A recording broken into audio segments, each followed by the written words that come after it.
Sebanyak 47 harimau, 3 singa dan seekor harimau kumbang dilaporkan mati di sebuah zoo dekat selatan Vietnam akibat jangkitan virus selesema burung H5N1, lapor media tempatan pada Rabu.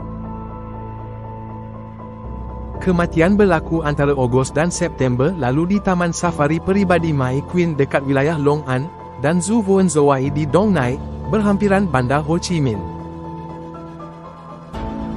Pertubuhan Kesihatan Sedunia WHO melaporkan sejak 2022, terdapat peningkatan laporan wabak maut dalam kalangan mamalia yang disebabkan oleh virus influenza, termasuk H5N1.